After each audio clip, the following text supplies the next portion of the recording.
Daily প্ৰহৰী আৰু বন বিভাগৰ উদ্যোগত ইয়াত বিশ্ব পৰিৱেশ দিৱস পালন কৰা হ'ল।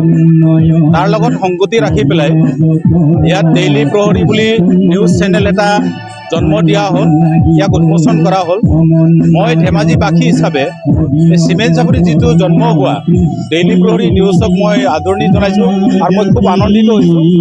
মই আশা কৰোঁ যিহেতু সংবাদ জগতত পৰ্টেল নিউজে এটা মাত্ৰা সৃষ্টি কৰিছে নতুনকৈ গণমাধ্যমত, আৰু স্থানীয় যিবিলাক বা বাতৰি তেওঁলোকে পটককৈ দিব পাৰে আৰু মনৰ আশাবিলাক ক'ব পাৰে।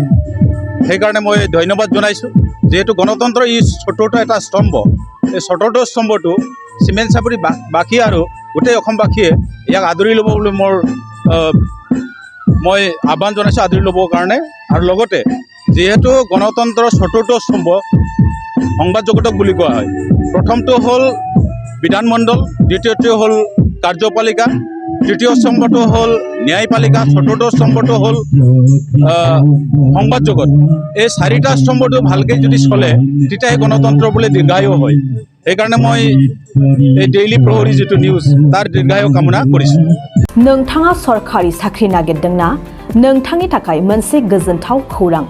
नोंथांनि थाखाय दं एडुकेट पइन्ट, जेराव नोंथाङा सोलोंथाइ लानायनि गेजेरजों सरखारि साख्रिनि गुबुन गुबुन रोखोमनि गोब्राब आनजादफोरखौ उथ्रिसारनो हागोन आरो गावनि आथिङाव गसंथानो हागोन।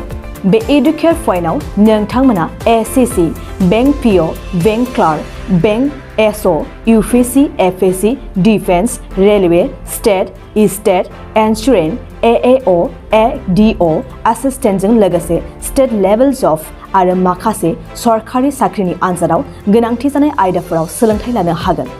मख'नो गोनांदि बे सोलोंसालियाव साख्रिनिल' नङा, बेयाव एमबिए आरो सैनिक स्कुल बायदियाव एडमिशननि थाखाय एन्ट्रेन्स होनो थाखायबो सोलोंथाइ लानो हागोन। बे सोलोंसालियाव गाहाम थाखो खथानि सुबिदा दं आरो सम मथे नोंथांनि सोलोंथाइखौ बे सोलोंसालियाव होनाय जागोन।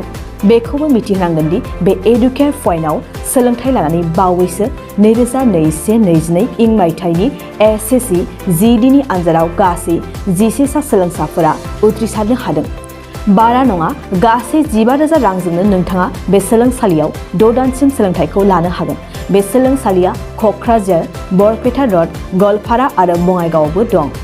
क'क्राझाराव सोलोंथाइ लानो गोसो गुदुं जानाय सुबुंफोरा 700262133 9101 536360 70020262133 9101536360